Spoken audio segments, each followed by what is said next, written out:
patient major of the pressure flow. The patient, you want to see whether the patient can carry it. That's it's very, very important. Now you can say that the patient is having some frequency symptoms, which can also be managed.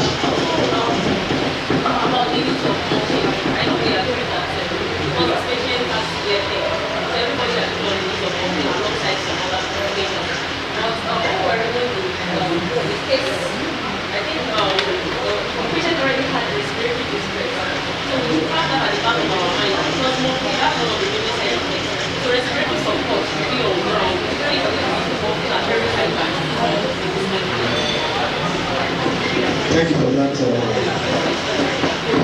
contribution. Task 6, cultural and spiritual care. Task 6. In this case, it was not the anemia that was causing that respiratory problem.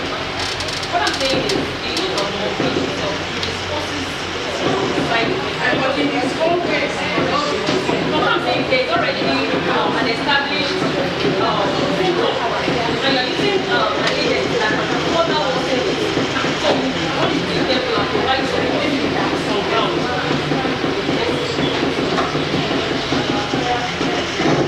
Talking about the morphine in the respiratory Patient has anemia. Anemia. The patient was having respiratory trouble because of anemia. The patient almost goes into anemia failure. I think it's same as PCV. That was caused the respiratory. So she was now saying that you need to be cautious, especially when you are giving this patient very high dose of morphine, so that it doesn't worsen you. Well, I calculate use of morphine in respiratory distress. I've been validated with so many evidence-based publications. The modality at which it works is quite different. And that is why initially people don't want to use morphine. And they always say, unless you are skillful, do not use morphine. But at the basic level, you can say it like that, you can use Dr. Google for it. But when you get to a specialist hand, there are some other conditions you need to do for. Do not forget, when you are starting morphine, you start at low dose. Morphine in a respiratory distress patient, don't use high dose, use very low. Yes. I know you are very correct, but I want to go a little bit further. What are the benefits of morphine, low dose morphine, in a patient that is experiencing respiratory distress? Can anybody tell us? What are other benefits? Why should we even use it again? Somebody that is in respiratory distress is already experiencing some anxiety. Am I going to die? I cannot breathe very well again. Part of the benefit of morphine is that it makes them calm. You understand? If there is any pain, maybe it may be for a head. But if you look at the way morphine works, for example, I was an anesthetist and I used it a lot for years. What we find out at the respiratory level is that it reduces the rate of respiration because it's supposed to depress. You understand? The respiratory rate comes lower, and that is why you don't want to do it. But it has one advantage, and that advantage is that the tidal capacity remains. So if the tidal capacity, that's what you need. If the tidal capacity remains the same, the reserve is still there. So you can still have some advantage. So it calms down the patient and the tidal capacity volume still remain. So they find out that respiratory doesn't really matter as long as you use low dose.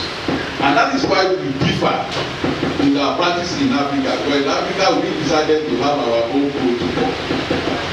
In the sense that in a situation like that, you know that in Africa we don't use IV morphine. But in a patient with serious acute pain like that, if you don't use morphine, oral, I mean, you don't use intravenous opioid, they will say you are a criminal. They give it in emergency. IV morphine is very, very common. But that is an environment where they know what they want to do, where they can sort of start. But here, we in Africa, we rely mostly on oral morphine. And in respiratory depression like that, respiratory distress, we still get by, people don't die. And I'm sure they have used the use of people before. Well, some people are trying to blackmail us, but they have never done it. They have never killed anybody with morphine before. They have never done that. Or we give people as that for the solution. Thank you. Thank you, sir.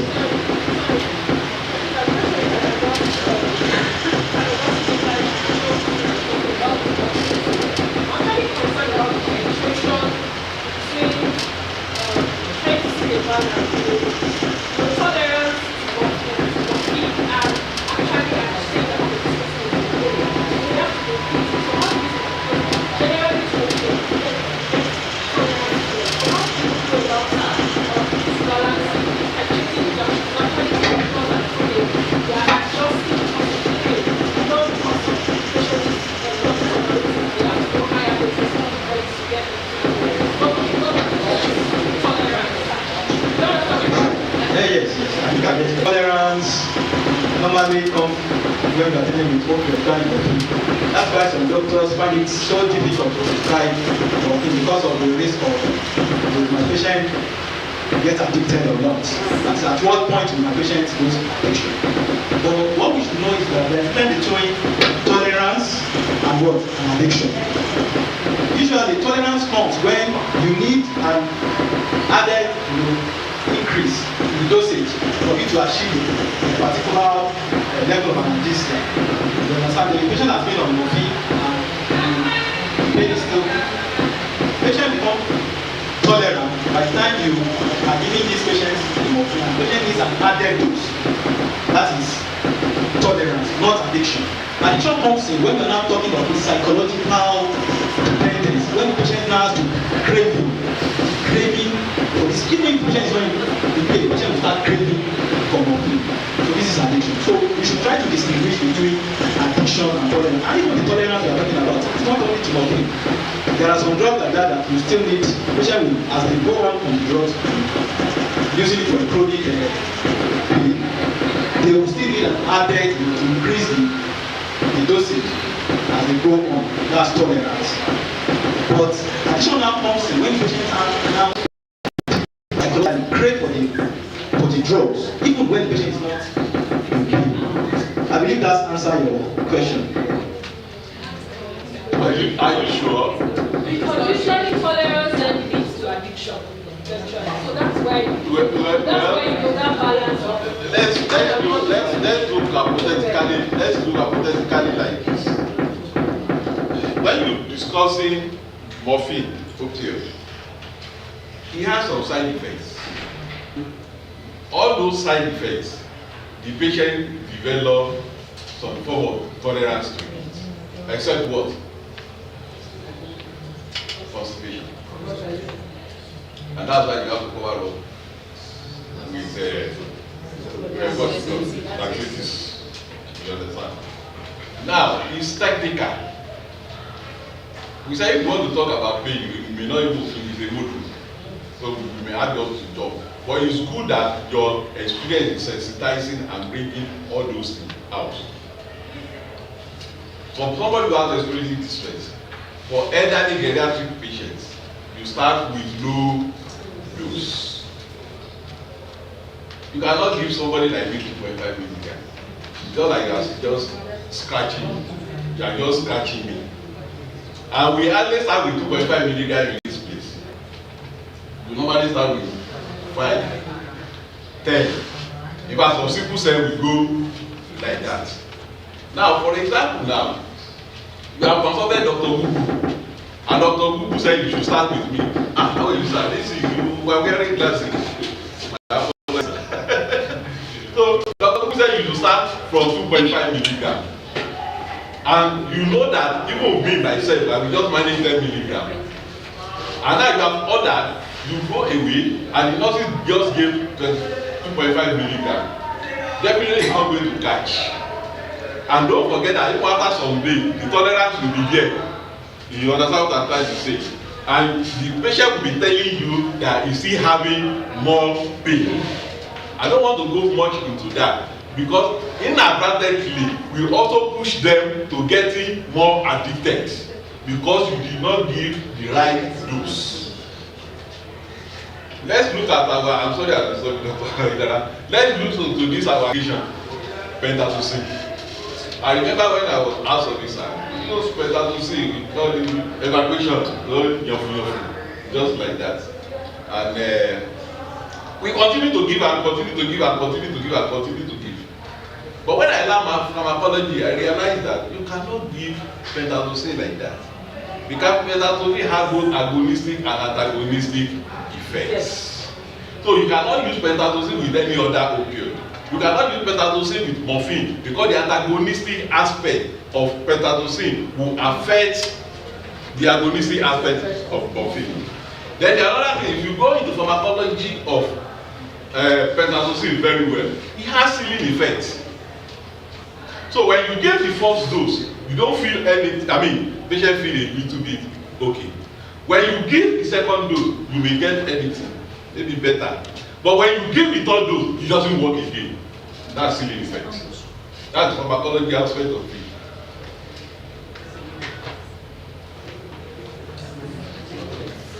She has a lot of experience. Dr. B about pentatoxin. She can write a book. In fact, she told me that some of her patients, when you give it just small child, they feel it in their tongue. Yes. So the issue is that you say you are using pentatoxin. You give first dose, you give second dose, it doesn't work again.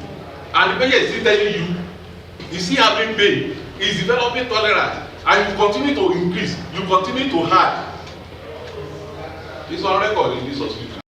Many of our patients, we push them, it is we that push them to become addicted. Because if you know your pharmacology very well, you don't repeat it after the second time because of the ceiling effect. And now you now say, okay, it's not reacting very well to pentatoxin. Let's give morphine. Even when you give morphine, you give. What result are you going to get? It's going to affect the agonistic effect. So the pain continues. And that is why you have so many addictions. These are not part of basic, essential basic in pain and palliative based work. And that is why when we move on the field, we get better results because we know what we are going to use and we know what not to use. Because we cannot do this business without doing pharmacological experience. So that's why our lectures are not orthodox. Our lectures are basically from our own experiences. And we can defend it evidence-based. And we also get results. For example, Dr. Lee, I'm very sorry. Your boy is called us. This is our friend, sickle cell patient. The family, you know, the family is going to do like this. That young boy. Yes, they called us, and we were using. It's a pity I couldn't do the WHO and I just said that very well. We were using two medications, paracetamol, and I think paracetamol or opioid or something like that. And we got there, we asked, good medications, chronic pain, must stand on tripod. And what is the tripod? You know the tripod. This non-opioid, anti-inflammatory, and the opioid, if you need it. That's the tripod it must stand. Because each of them have different mechanism of action. If you want to use opioid for strong pain, you cannot, that patient will not be okay with 2.5. That patient will not be okay with 10 milligram. That patient will not be okay with 20 milligram. You know, you continue to escalate like that, the tolerance goes up. And that is why we said, use 3 pumps. Paracetamol has its own mechanism of action. Ibuprofen has its own. Opioid has its own. And that is why the Oyinbos will always wonder with us in Africa. Why is it that we don't give more than 10 milligram? I was in a center in Switzerland. 400 milligram, and patient is still looking like this. That's what you said, tolerance has gone there. 400 milligram, because every one of them has codeine in their bathroom. So when we start this patient, I said, look, guys, this is the thing now. Why are you not using anti-inflammatory? Because every pain is inflammation. He said the guy is asthmatic. In fact, the president I wanted to give you that was the right thing. The guy is asthmatic, so you cannot be NSAID. I said, okay. Maybe your boss is not around, but today is not around. I'm the consultant here now. So I take charge. The consultant is allowed to take risk. We are taking risk here severally. Then we move back and we come back. I said, I'm going to take the risk. Why is it that I don't want to use NSAID? NSAID because of immediate reaction, stamina, and all those things. So, okay. What is the antidote if the patient develops asthma? I say, aminophyllin, salbutamol, and all those things. Let us buy it and keep it in the locker. Because not here, we are still regular and register. I'm taking this risk, I can take it. And we get. There was no asthmatic reaction. And that changes the management. And the patient is always in good control as per pain. And the same thing, when they tell you this drug is contraindicated, there is relative contraindication and there is an absolute contraindication. I don't want to talk. Thank you, sir. Cultural and spiritual care, group 6. They are rounding up, just group 6, 7 and 8. 2 minutes after. Sorry, I took your time. Cultural and spiritual care, group 6.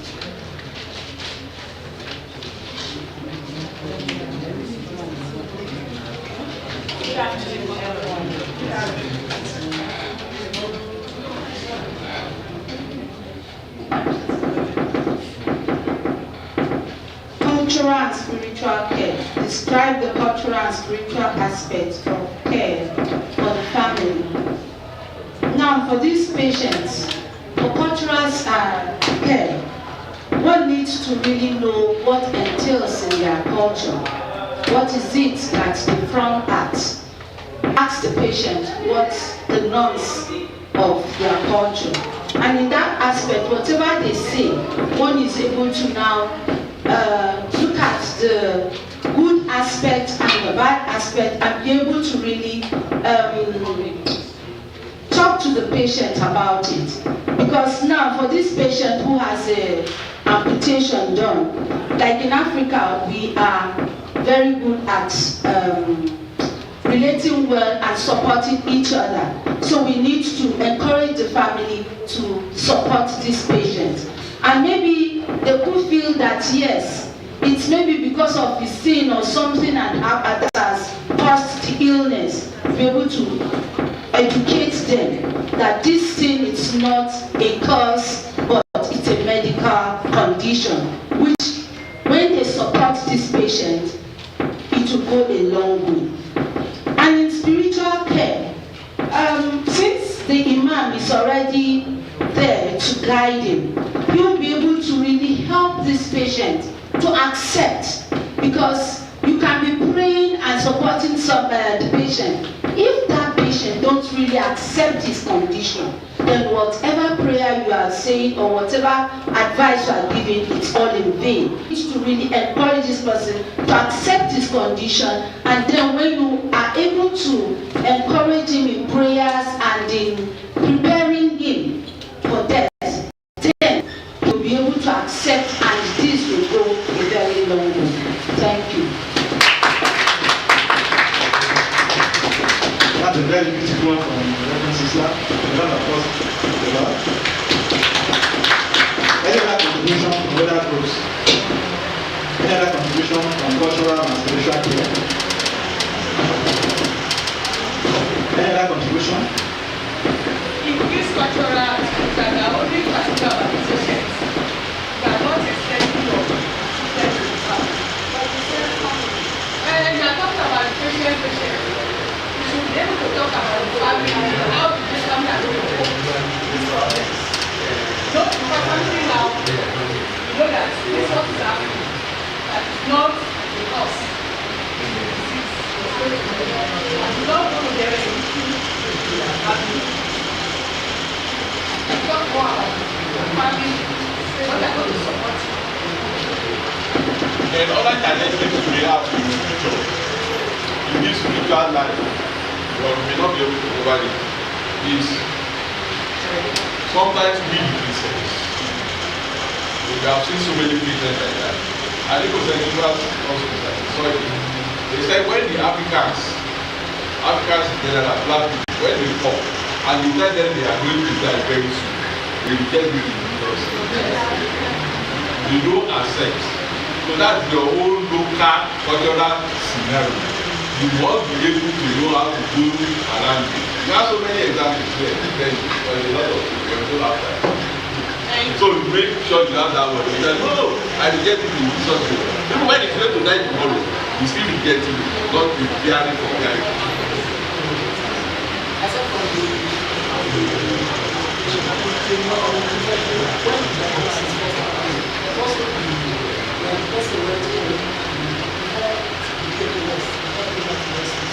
So I would like to advise the person how this is the same sure people are doing advice in this thing that they should listen to the best what they should do about it.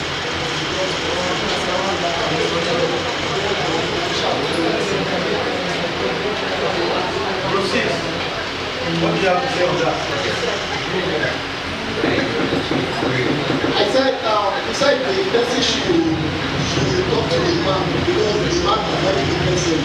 And I said before that I was diagnosed and the issue was just minor because it was just the code. Like the cancer was done there, the American issue was done there. And the person like went home to deal with it. But by the time he came back, the situation had already gotten worse. So when he said he should go back to that same the one that has played on it before until he got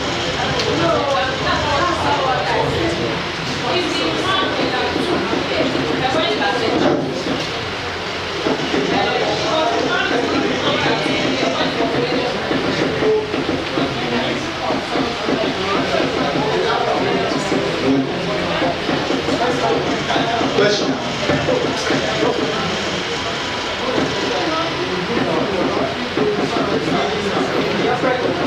The aspect of control the level of fear is very high. So in this kind of patient that have amputation, you need to prepare this patient enough. Like some people you see, they will say, hey, what happened? Where's your leg and all those things? Because of my experience, when they found the patient needs oncology.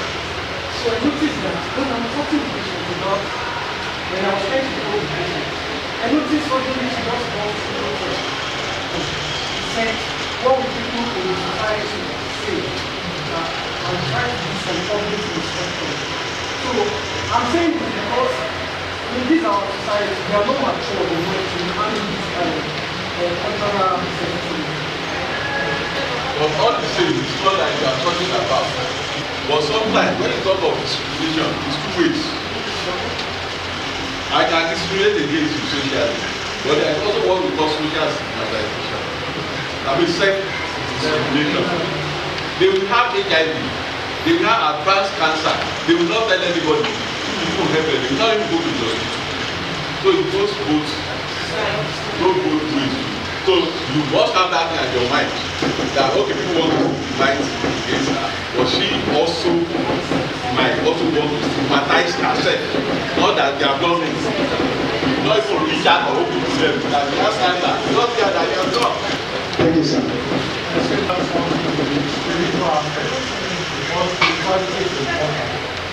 I think that the medical team, the palliative team, also fight the need to bring in the spiritual leaders so that they don't mislead the clients.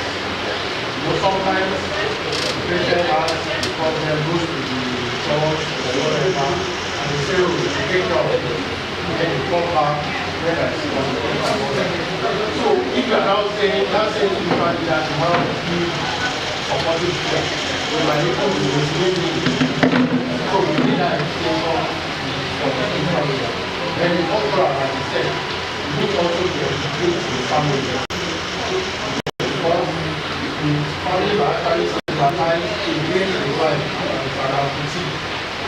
But if the family are brought along, there's needed support when outsiders stigmatize, and they can actually defend the right of outside impact. In 2011, that was one of our dreams, a very huge war. And that time we brought the imams, we brought the reverend fathers, you know, we have imam was called. And we even brought the traditional worshippers because we don't want them to misinform the patient. Because in fact there was a time here, one very senior officer, he told me because you don't believe God, so you don't go to that why you have a diagnosis. And those are the things we need to test. They must be trained, we normally train them before we allow them. We also can do it because we are training them. But when the imam is here, I have to step aside. The imam is the general overseer, so I will say I agree. But if the imam is not around, and I want to tell you, it's not only myself, the team. We have given spiritual care and support to the imam successfully in this place. That's why the fact that they are not even this. And because the most of the Christians to the imam. And in this community, we are giving palliative supportive care to nothing less than 3 or 4 obas. And why is that so important? The obas, the kings, are the custodian of all religions. You know that how difficult it is to start giving spiritual care to obas. And they look after, they will look for you. But there was a time the surgeon the same patient to God and we came friendly. That oba when it comes, the oba we had the surgeon to come and see in palliative care because of the closeness. I was in the international meeting the other day. They got there, they wanted to talk about spirituality. And they said they are going to design a framework policy on how to handle spirituality. That's one of those things. So they are very bad. And they packaged their book. Then I stood up. I said, do you use the same logic I got it for a Muslim in terms of spiritual care? You use the same algorithm for a Christian, you use it for Babalawo. It's not possible. They are different things. So it will not work. And that was how it is scattered. It's something that is very, very sensitive. But we are saying this thing for you to know the challenges you are going to meet. And when you meet those challenges, you must be ready. They are there. They are there. But what I'm trying to say is that at that meeting, we have Nigerians here. And the Nigerians were telling me that, how you do this? They say, I'm a Christian, no, I cannot use spiritual care to a Muslim.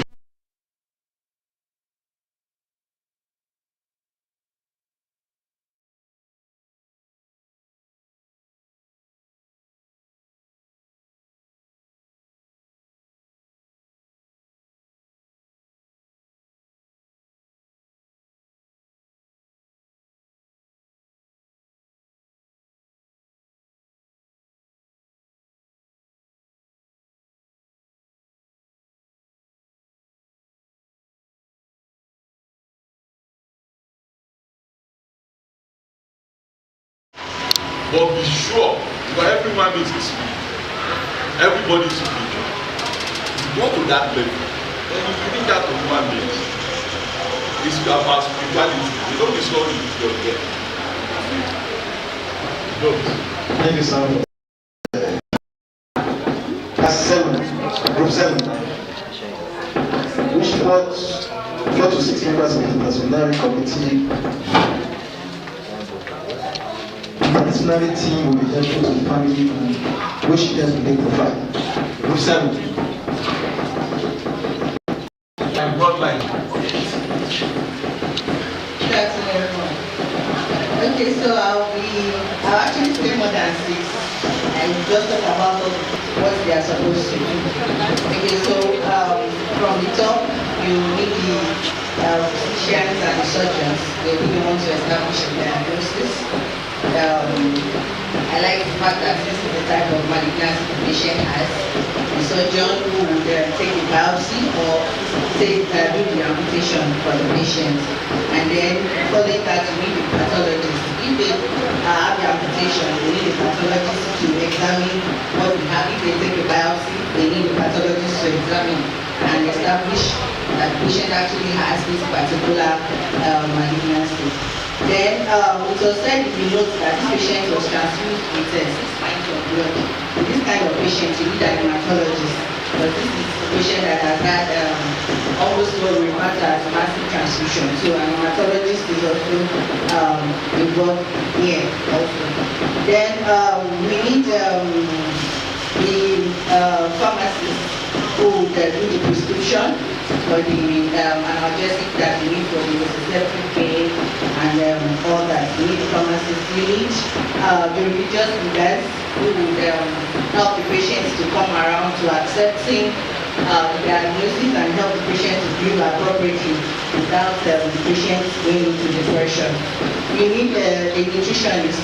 The patient has weight loss from the malignancy, so obviously the patient will need some form of nutritional rehabilitation so that we'll be able to cope with the journey ahead. You need a clinical psychologist also, along with the medical and social worker. The clinical psychologist will also help to counsel the patient and the family members so that they will come around to the knowledge and acceptance of the diagnosis at hand and the journey ahead. Because we all know that treatment for malignancy is not a one-day thing, it's not a one-week thing. It can run into years, 2 to 3 years, they might still be on this management. So the clinical psychologist will help them to accept this and then help them to cope on the journey ahead. Then the same thing with the medical social workers who will also help to renew their hope and if possible help them to source for funds, because this patient has financial constraints. The mother is a petty trader and she's the primary caregiver in this patient. So social worker will also help them to go all out and source for funds if possible. Then we need an occupational therapist. This patient needs help to adapt to his immediate environment. He used to be I think a laborer or a factory worker now. Now we have got his leave. So if we need an occupational therapist to help him adapt to his home environment and also his work environment following discharge. Okay, so who else do I have here? Talk about physician, psychologist, social worker, pharmacist, surgeon, occupational therapy, religious intervention. Oh, sorry, the nurses. Appropriate nursing care. I need appropriate nursing care also. I'm sorry about that. It needs appropriate nursing care. This is a patient that came in with a lot of issues, had respiratory distress, is weak, to move around, so he needs a I'm sorry about that. He needs a lot of nursing care also to help him adjust through the admission process. It's going to be on bed for a long time, so he needs a lot of nursing care. Nurses are the ones that will administer the medication, clean his wounds, take care of his and the nurses do some form of psychotherapy on the ward. They are with the patients, they know where exactly the concern is.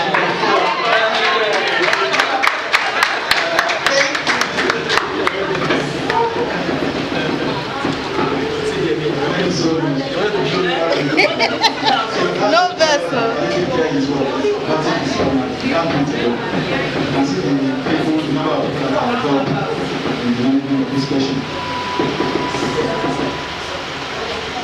Then the last group, class 8, care plan. Describe your care plan for Mr. Ogun. The last group. The palliative care team.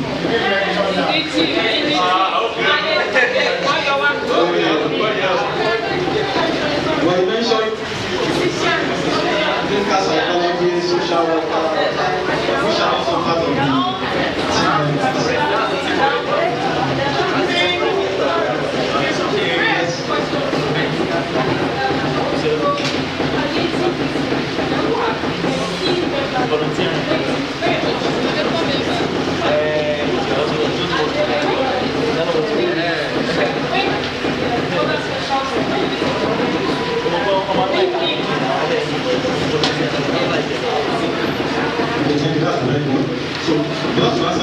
the palliative care team, like when we started the program, you can see what was coming out.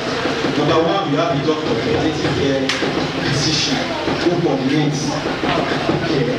Then we have the nurses, the palliative care nurse. We have the social worker, we have the nutritionist, we have the clinical psychologist, and we have the chaplain, whether the imam or the Christian chaplain.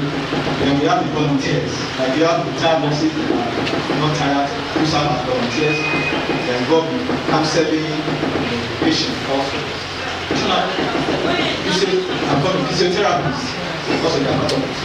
Yes, when we send consult to the palliative care team, we have said it at diagnosis. Not to mention the diagnosis. The Nigerian case point of diagnosis. Yes, at the point of that diagnosis. It's the old method, if you still remember the slide of the old method where the old model of care where the curative will start. When you can no longer do anything, but the new model now, which we are using, is that you refer to palliative care at the point of diagnosis. When you are diagnosing, you refer to palliative care. Because all the problems are there already. The emotional problems, the psychological, the social problems are there, right in the diagnosis. And that's why the palliative care needs to be done. Yes, thank you. Yes, we have cases. Clinical condition. Yes, they are called life-threatening, majorly cancers, advanced cardiac disease, advanced liver disease, life-threatening illness, life-limiting illness. So majorly cancer patients, it's not all patients. Madam, the definition has changed now. What is the definition? What they define into that serious health issues. I can show you some of the indicators. Serious health issues. When I said they give palliative care in emergency, acute emergency, disaster zone, it has changed. But we should not go there. We are passing on the What do you? It's like a rectangle, like this. And there's a mark that goes this way. The palliative supporting care is very small. And the patient is getting worse. The surgeons are already reducing their. You now realize that the palliative supporting care increases. We are the lowest here when they start because we want to support the family, mommy, mother, children. They are the lowest here. They are still doing creative here. By the time you get to the end that is dying, our surgeon has run away. In fact, if I don't give the patient with chemotherapy, and now realize that palliative care team becomes high, and you get accustomed to you if you have started with them. Yeah. Because at the end of the day, they are our family. We are family. We make them our family. Our team are families. But the patients are also our families. So that's how you do. You know? So when you get it as reality, but it's better for people to start playing around. So the national family around rotate.